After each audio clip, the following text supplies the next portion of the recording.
Bismillahirrahmanirrahim. Assalamualaikum warahmatullahi wabarakatuh.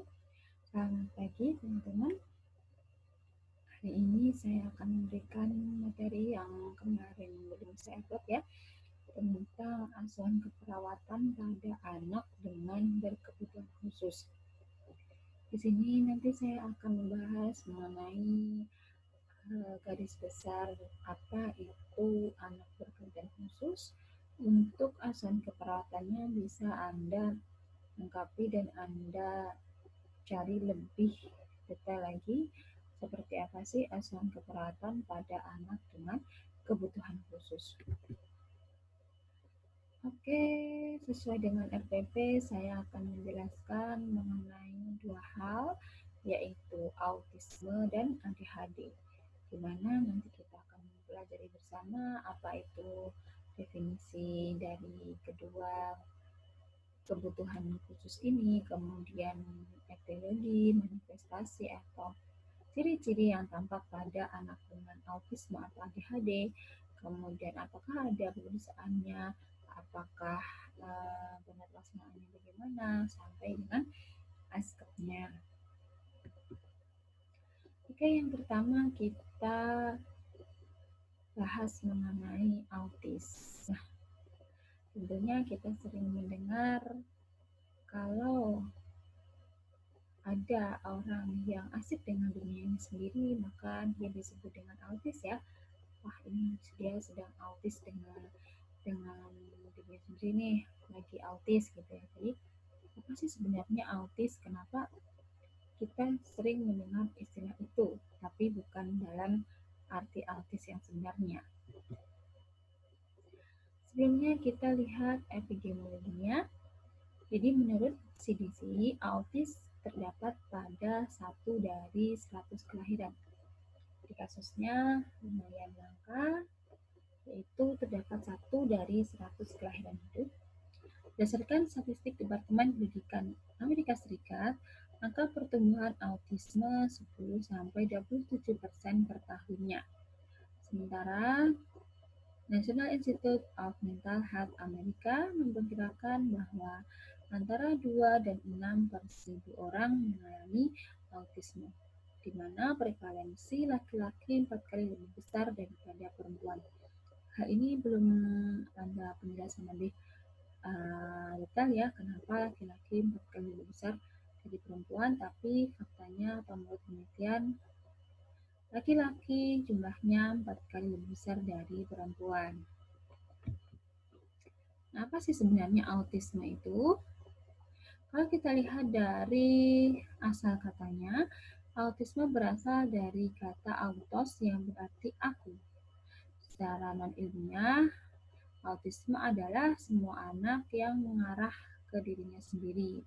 Jadi betul istilah yang kita dengar setiap hari ya, kalau autis itu memang dia asik atau mengarah pada dirinya sendiri. Konsentrasinya hanya pada dirinya sendiri, asik dengan dunianya sendiri. Berdasarkan penelitian, autisme itu bukan hanya gangguan fungsional, tetapi juga ada gangguan organik pada perkembangan otaknya. Jadi tidak hanya fungsi dari organ yang mengalami gangguan, tetapi juga perkembangan otaknya mengalami keterlambatan.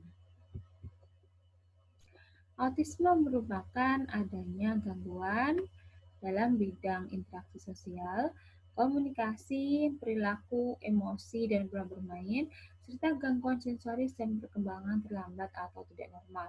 Jadi bisa kita lihat di sini, autisme itu merupakan hal yang kompleks ya, di mana dia mengalami gangguan di bidang interaksi sosial, berarti dia kurang bisa berinteraksi dengan orang lain. Kemudian ada gangguan komunikasi, berarti bahasanya terhambat, perilaku, emosi, pola bermain, gangguan sensoris, dan perkembangan yang terlambat dari normal. Autisme ini bisa tampak sejak lahir atau saat masih bayi. Nah, Ini autisme ini bisa dilihat atau bisa dideteksi sebelum anak berusia 3 tahun. Apa sih penyebab terjadinya autisme? Jadi secara pastinya autisme itu belum diketahui apa penyebabnya. Tetapi para ahli menjelaskan penyebab dari autisme ini bisa dari faktor genetik, kemudian kelainan anatomis otak, difungsi metabolik, infeksi kandidiasis dikarenakan jamur, bisa karena dia terpapar racun dan logam berat saat dalam kandungan, atau infeksi virus, misalnya virus CMV, dan cedera otak serta penyakit otak genetik. Nah, ini merupakan teori-teori yang dikemukakan yang menjadi penyebab terjadinya autisme.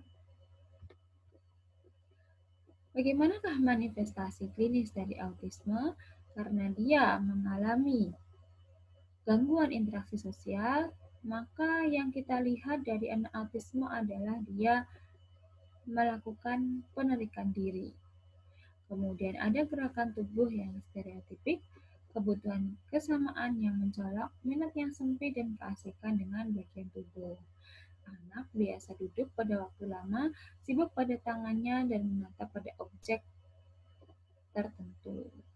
Sikap dan gerakan yang tidak biasa seperti mengepakkan tangan, kemudian menundukkan mata, wajah menyeringai, melompat, dan berjalan berjingkat. Jadi memang dia terlihat berbeda dari anak normal. Yang bisa dilihat di sini adalah anak autis itu mampu duduk dalam waktu lama hanya dengan satu objek yang menurutnya menarik. Kemudian bisa juga dia menunjukkan sikap dan gerakan yang tidak biasa, misalnya suka mengepak-ngepakkan tangan, kemudian menundukkan mata, melompat, dan berjalan berjingkat-jingkat. Selain itu, anak autis juga menunjukkan perilaku ritualistik dan kompulsif, di mana perilaku ini tercermin pada kebutuhan anak untuk memelihara lingkungan yang tetap. Dia tidak menyukai perubahan, jadi dia pengennya itu berada di tempat yang nyaman, yang statis ya, tetap tidak mengalami perubahan. Kemudian kadang ada ledakan amarah yang menyertai gangguan secara rutin, serta kontak mata minimal bahkan tidak ada. Jadi memang autisme ini kurang kontak matanya. Makanya dari saat sebelum usia 3 tahun bisa kita lihat bayi itu ya, apabila dia kontak matanya minimal atau tidak ada, maka dicurigai dia mengalami autis gitu ya.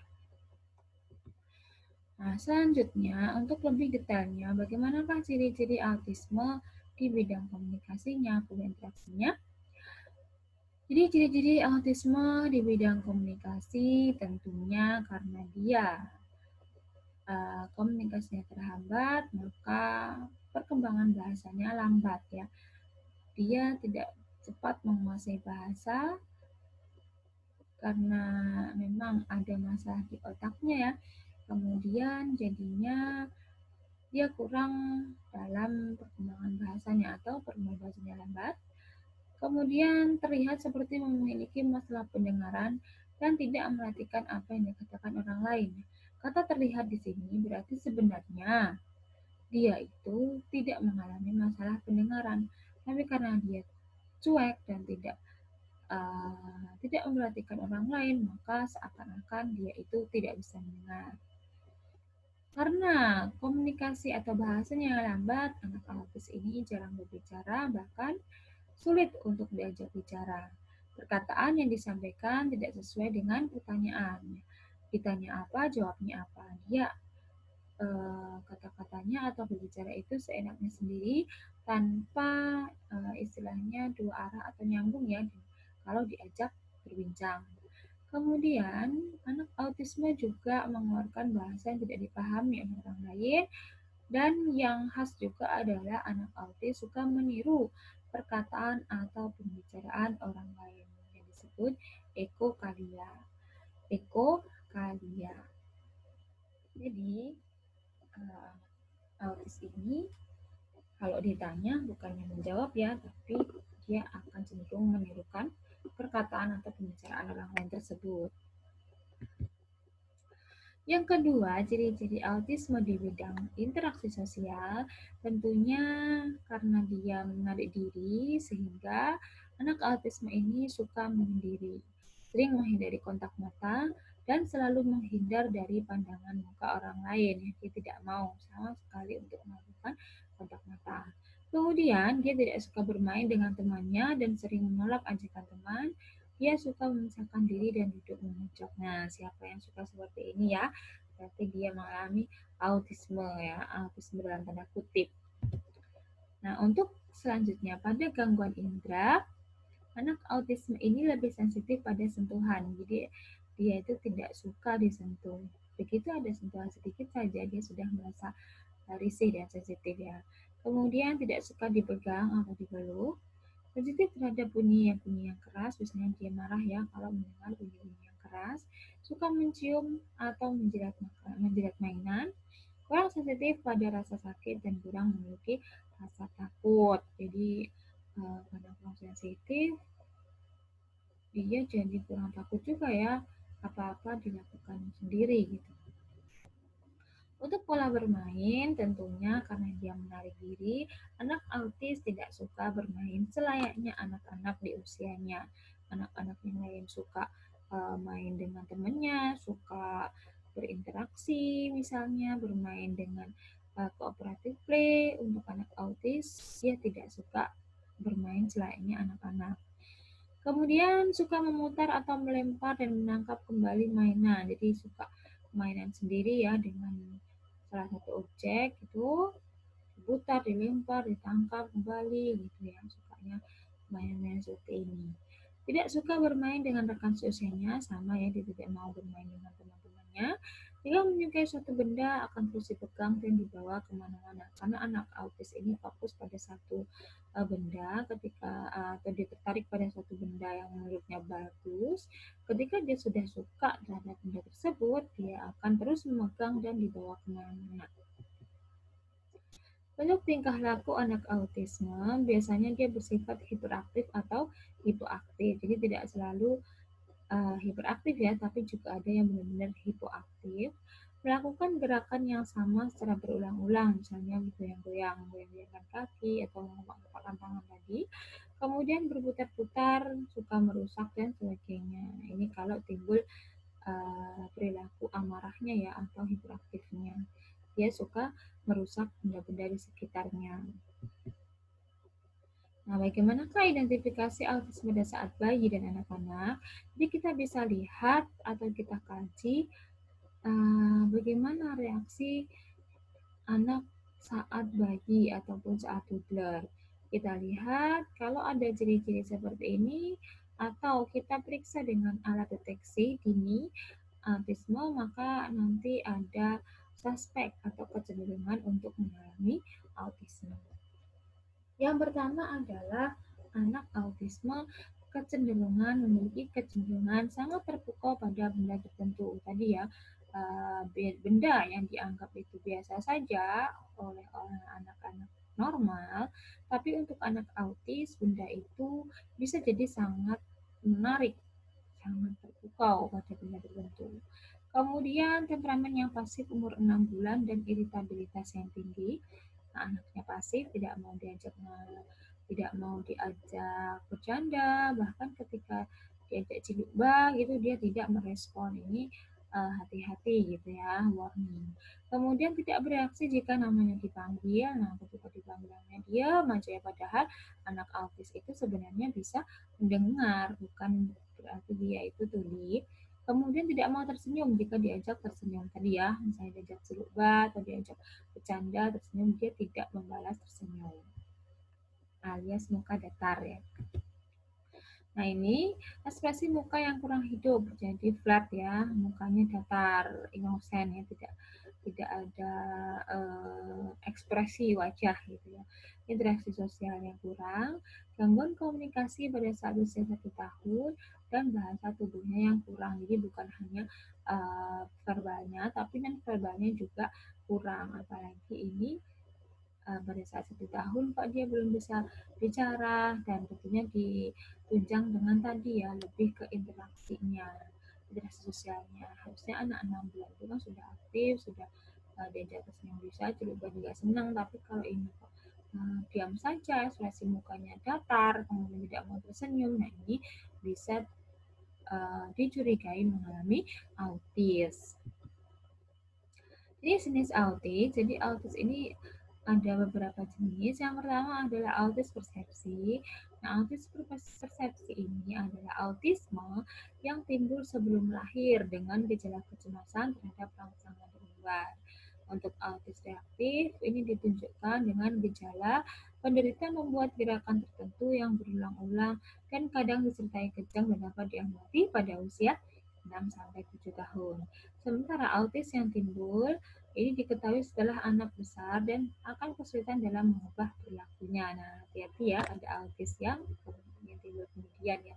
Berarti ini kemungkinan pada saat anak sekolah gitu ya. Selanjutnya, apakah instrumen yang bisa digunakan? Jadi ada beberapa instrumen untuk melakukan screening. Apakah anak mengalami autisme atau tidak? Yang pertama adalah Childhood Autism Rating Scale. Jadi ini HARS ini salah satu instrumen yang bisa digunakan untuk menilai hubungan anak dengan orang lain, termasuk bagaimana penggunaan tubuhnya atau respon verbalnya, adaptasi terhadap perubahan, respon pendengaran, dan komunikasi verbal. Kemudian yang terkenal, nanti Anda bisa lihat masing-masing ya, seperti apa instrumennya. Ini adalah CHAT atau Checklist for Autism in Toddlers. Jadi ini lumayan terkenal untuk melihat apakah anak mengalami autism atau tidak. Biasanya CHAT ini digunakan untuk anak usia 18 sampai 36 bulan. Karena ini toddler berarti digunakan sebelum usia 3 tahun. Selanjutnya ada Autism Screening Questionnaire. Nah, ini kuesioner yang digunakan untuk usia 4 tahun atau lebih. Kemudian kuesioner ini berisi evaluasi mengenai kemampuan berkomunikasi dan fungsi sosialnya.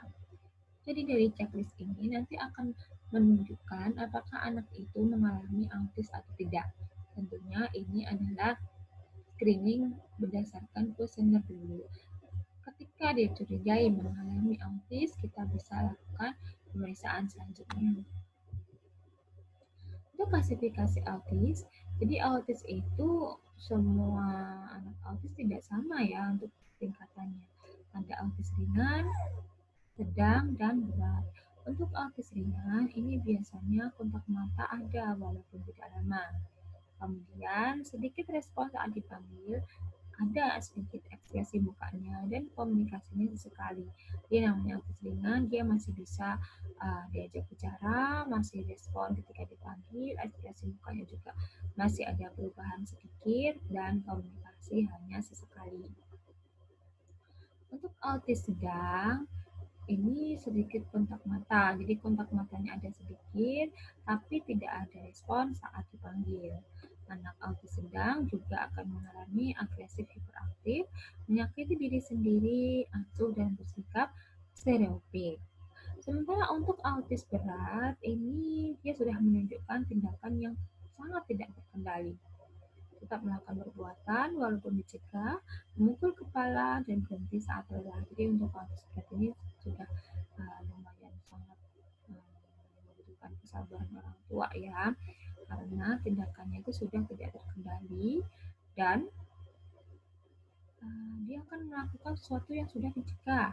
Jadi kita larang pun, dengan apapun kita larang, dia malah akan melakukannya. Kemudian dia melakukan tindakan berulang-ulang secara ekstrim, memukul kepala, kemudian istilahnya meskipun sudah dipeluk orang tuanya, dia tetap memukul kepalanya ke dada, dan dia akan berhenti sendiri saat merasa lelah. Jadi berhentinya bukan karena disuruh berhenti atau apa ya, tapi saat dia lelah baru dia akan berhenti dari perbuatannya. Untuk pemeriksaan penunjang, karena tadi hanya semacam screening, jadi harus ditunjang dengan pemeriksaan yang lain, dengan pemeriksaan neurologis, kemudian tes neuropsikologis, bisa melakukan tes pendengaran, apakah memang anaknya itu murni tidak bisa mendengar atau memang murni autis ya. Bisa jadi kita harus pastikan dulu kalau anaknya memang bisa mendengar. Kemudian bisa menggunakan MRI, EEG, pemeriksaan darah dan pemeriksaan urin. Nah, selanjutnya, apa saja sih pelaksanaan autis ini? Ada beberapa jenis-jenis terapi autis. Yang pertama adalah terapi medikamentosa. Nah, tadi sudah dijelaskan, anak autis ini kadang memiliki perilaku hiperaktif yang agresif. Jadi, untuk mengontrol perilaku yang agresif ini, anak-anak perlu diberikan anak autis maksudnya, anak autis perlu diberikan obat-obatan, tentunya semacam obat penenang agar anak autis tersebut bisa terkontrol perilaku agresifnya. Kemudian bisa juga dengan terapi medis, terapi perilaku. Nah, untuk terapi perilaku ini contohnya memberikan lingkungan kondusif agar anak dapat memperbaiki perilaku yang kurang baik. Kemudian terapi bicara ini untuk membantu anak-anak melatih otot-otot mulut sehingga anak tidak mengalami hambatan dalam bahasa atau berbicara. Selanjutnya bisa menggunakan terapi okupasi. Terapi okupasi ini yaitu membantu melatih motorik halus anak sehingga anak bisa memiliki keterampilan pada perkembangannya. Kemudian bisa terapi bermain yaitu mengajarkan anak belajar sambil bermain. Program pendidikan terpadu ini merupakan suatu program yang memberikan lingkungan kondusif agar anak dapat memperbaiki perilakunya. Selanjutnya, panti rehabilitasi untuk pengembangan pengendalian diri, sensori motor, persepsi, motorik kasar dan halus, keterampilan bahasa, bina diri, bakat, dan keterampilan kerja. Ini sangat penting ketika anak-anak ini sudah beranjak dewasa, semampunya atau bagaimana caranya agar anak autis ini mandiri tanpa tergantung oleh atau tergantung dengan orang lain. Oke, saya ulangi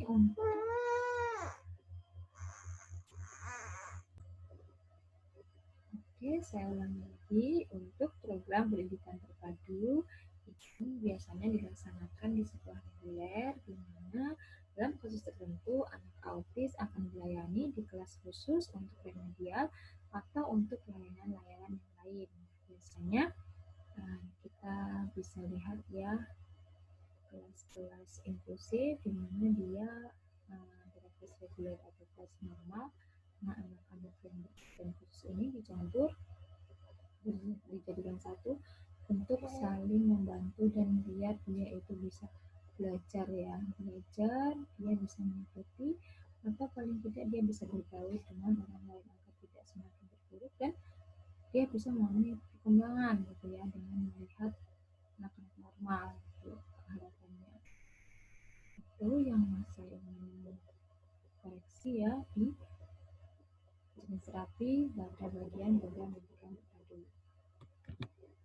Nah, selanjutnya untuk identifikasi untuk pengkajian tentu seperti biasa kita kaji lintas bagian penanggung jawabnya mulai dari namanya, kemudian bagaimana identitasnya, umur berapa ya, ada apa gitu, kemudian penanggung jawabnya siapa. Selanjutnya riwayat kesehatan seperti riwayat sekarang, masa lalu, kemudian keluarga, status perkembangan anak, bagaimana motorik halusnya, motorik kasarnya seperti apa, pemeriksaan fisik, itu, psikososial, bagaimana dia interaksi sosialnya, serta neurologis di bagian otaknya, apakah mengalami suatu kelainan atau tidak. Ini tentunya berbincang dengan pemeriksaan penunjang yang sudah dijelaskan tadi di depan. Nah, untuk diagnosanya bisa dilihat dari masalah kejiwaannya atau bisa juga dilihat dari masalah fisiknya, misalnya diagnosanya yang mungkin muncul yaitu gangguan komunikasi verbal berhubungan dengan gangguan neuromuskuler, kemudian bisa juga gangguan interaksi sosial berhubungan dengan hambatan perkembangan, kemudian gangguan interaksi diri berhubungan dengan tidak terpenuhinya tugas perkembangan. Untuk intervensinya, nah silahkan dijawab di forum diskusi. Saya nilai juga untuk aktifkannya. Menurut Anda, apa sih intervensi yang bisa dilakukan untuk anak-anak autis ini? Baik, saya lanjutkan. Yang kedua adalah konsep ADHD. Tentu kita sudah tahu apa kepanjangan dari ADHD. Nah, secara sederhananya ADHD ini juga disebut GPPH ya, yaitu gangguan pemusatan perhatian dan hiperaktif. Nah, ADHD adalah gangguan perilaku dengan gejala gangguan pemusatan perhatian dan konsentrasi, impulsivitas dan hiperaktivitas. Dari sini kita bisa lihat ya untuk ADHD ini ada gangguan perilakunya, kemudian ada gangguan pemusatan perhatian, sehingga anak ADHD ini tidak bisa berkonsentrasi saat diberikan pelajaran atau saat diberikan suatu perintah gitu ya, karena dia memang mengalami gangguan pemusatan perhatian, terus kemudian dia impulsif dan hiperaktif. Gejala ADHD sudah nampak sejak dini dan bukan disebabkan gangguan fisik atau penyakit jiwa, bukan juga karena faktor lingkungan yang kurang menguntungkan. Jadi anak ADHD ini tidak ada hubungannya dengan sakit jiwa, tapi memang ADHD ini sudah nampak sejak dini dan juga bukan disebabkan gangguan fisik. Anak ADHD mengalami gangguan perhatian dan konsentrasi, sehingga anak ADHD akan mengalami kesulitan saat mempertahankan perhatiannya pada suatu tugas tertentu, tetapi tidak disebabkan karena adanya rangsangan dari luaran. Anak ADHD mengalami kesulitan untuk mendorong rangsangan menjauh dari kesadarannya. Jadi dia itu mengalami kesulitan untuk mendorong rangsangan menjauh dari kesadarannya. Sebenarnya dia ini bisa atau ingin mendengarkan saat belum menjelaskan sesuatu, tetapi seperti ada mesin yang mendorong dia untuk melakukan istilahnya adalah dia terganggu ya, seperti mesin yang mendorong dia untuk memperhatikan hal yang lain atau rangsangan dari luar juga gitu. Jadi meskipun dia sedang mendengarkan dan melihat guru menjelaskan suatu pelajaran, tetapi dia terangsang untuk memperhatikan suara mobil di luar, kemudian gambar di papan tulis, bahkan baju temannya yang bergambar-gambar atau bergaris-garis itu bisa menjadi sebuah rangsangan yang mengalihkan perhatian anak ADHD. Yang kedua adalah impulsivitas. Nah, anak ADHD ini sangat impulsif.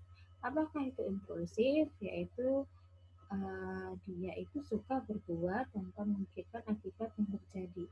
Misalnya kalau dia mukul teman nanti apa yang akibatnya. Kemudian kalau dia suka naik-naik ketinggian nanti kalau jatuh apa akibatnya. Dia tidak pernah memikirkan apa akibat yang terjadi. Pokoknya dia berbuat aja tanpa memikirkan akibatnya.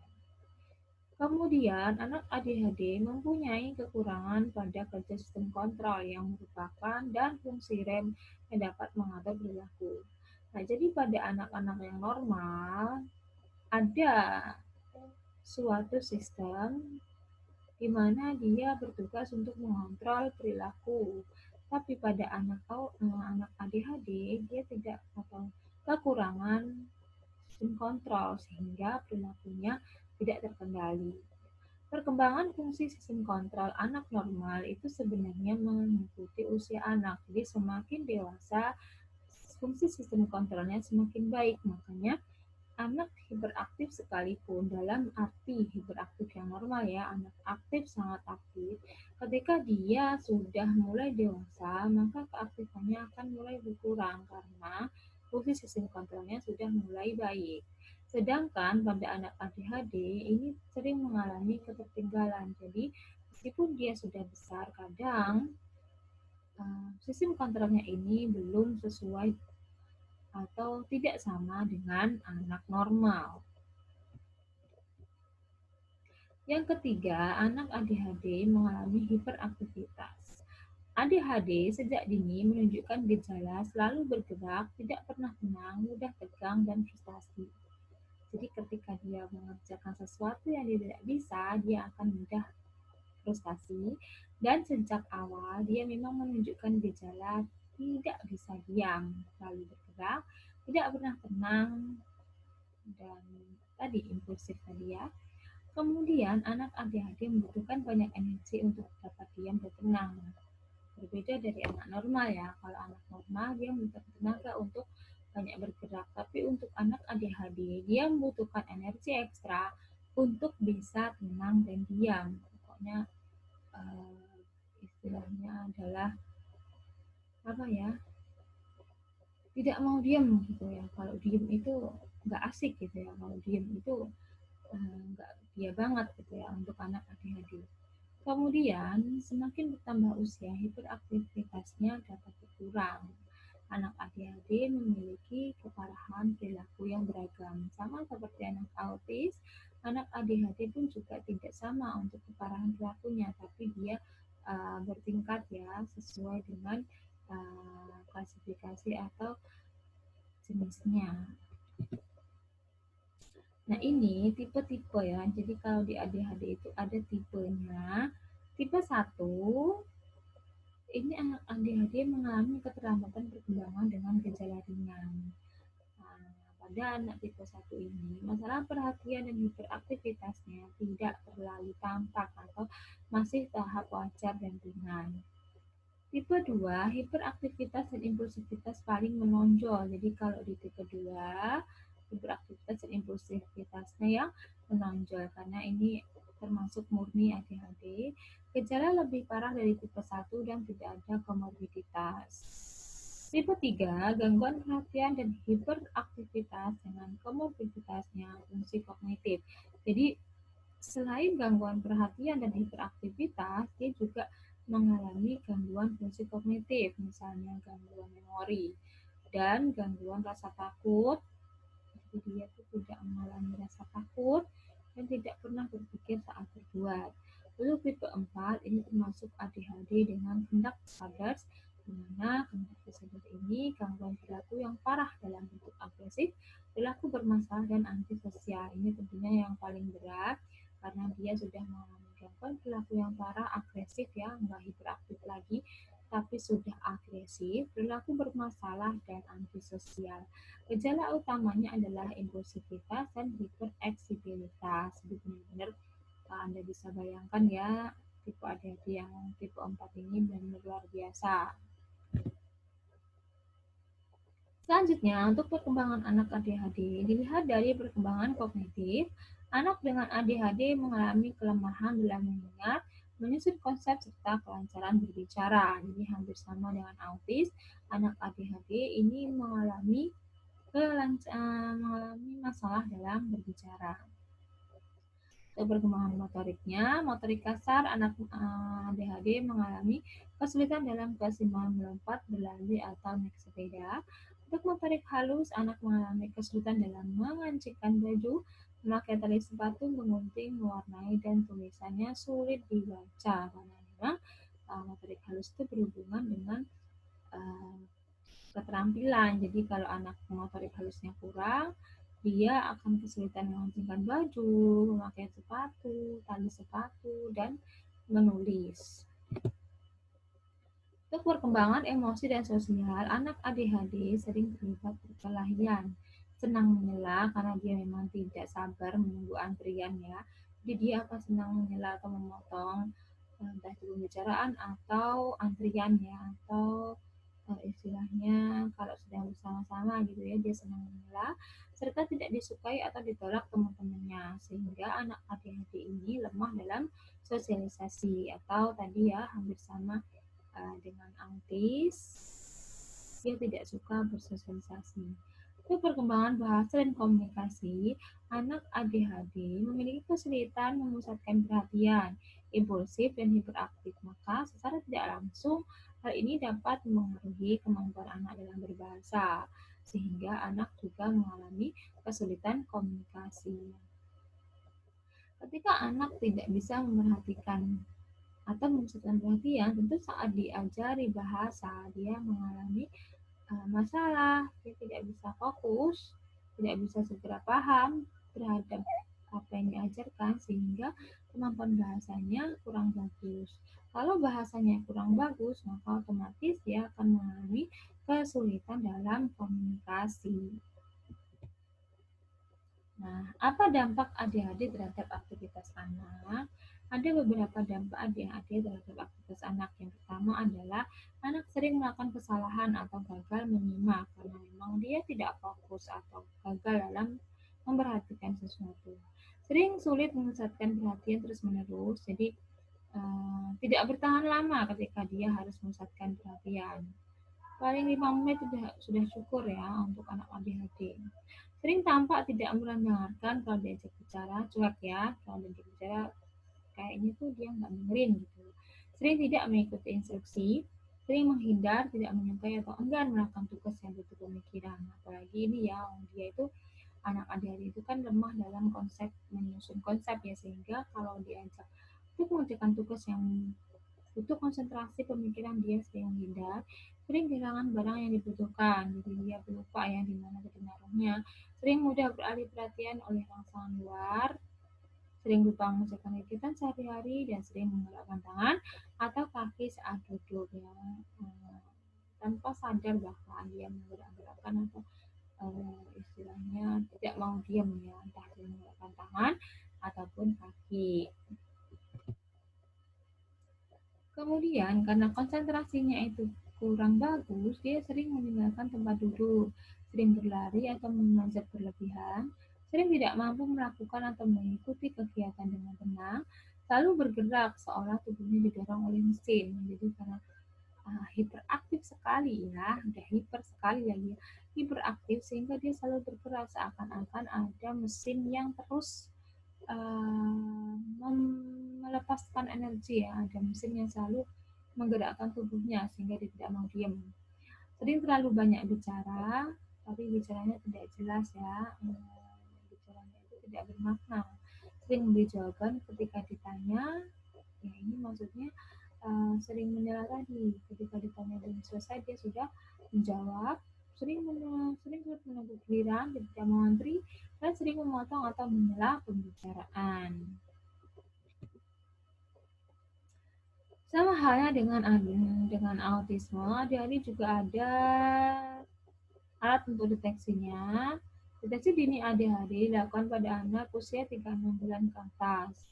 Deteksi dini ADHD pada anak usia prasekolah bisa dilakukan atas indikasi atau jika ada keluhan orang tua atau pengasuh, atau jika ada kecurigaan dari tenaga kesehatan, kader kesehatan, dan guru TK. Nah, untuk deteksi dini ini, alatnya adalah formulir deteksi ADHD atau QDPH. Formulir ini terdiri dari sebuah pertanyaan yang ditanyakan kepada orang tua, pengasuh anak atau guru TK. Jadi untuk lebih lengkapnya, Anda bisa baca SDIDTK. Di situ ada pemeriksaan tumbuh kembang, kemudian ada KPSP, ada Denver ya, dan juga ada TDL, TDD ya, saya lihat, saya dengar, dan untuk yang masalah autism ADHD di situ juga ada formulirnya, jadi ada chat, ada juga GTPH. Bisa Anda lihat pertanyaan apa saja di situ dan skornya, jadi nanti akan mengarahkan apakah anak mengalami ADHD atau tidak. Lalu bagaimana penanganannya? Penting sekali untuk orang tua, yaitu memperdalam pengetahuan tentang ADHD dan bagaimana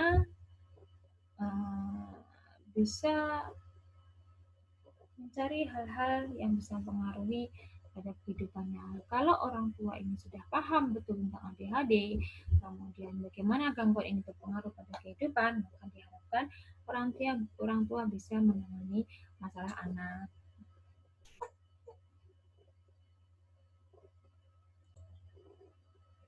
Selanjutnya, bisa juga konsultasi melalui guru layanan anak dan remaja. Penanganan ADHD dilakukan oleh tim dari berbagai ahli. Ini yang penting adalah dokter spesialis anak yang memang dia menangani masalah ADHD ataupun praktisi lain yang dia berkecimpung pada masalah ADHD, memberikan layanan sesuai dengan keadaan anak, keluarga, dan lingkungan.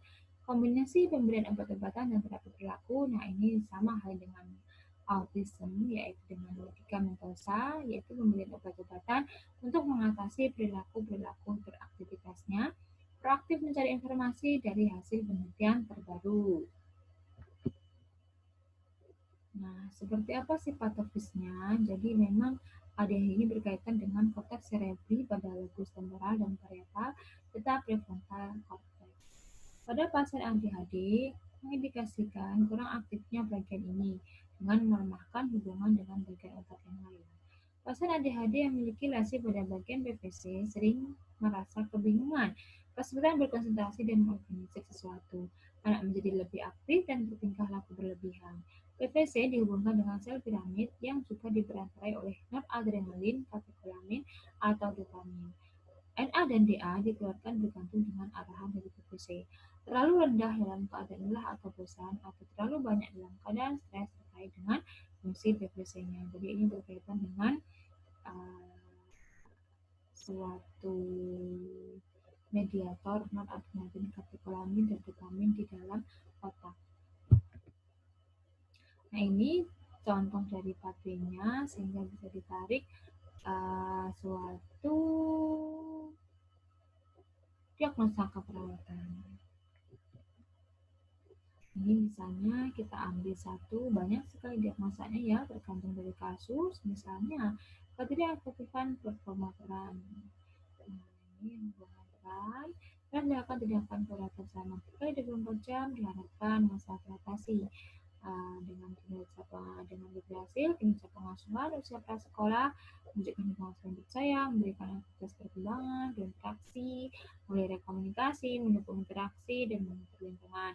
Dinamiknya peningkatan peran, yaitu bantu pasien mengidentifikasi rumusan peran, bantu pasien mengidentifikasi peran, dukung pasien mengidentifikasi gambaran holistik, dan sebagainya.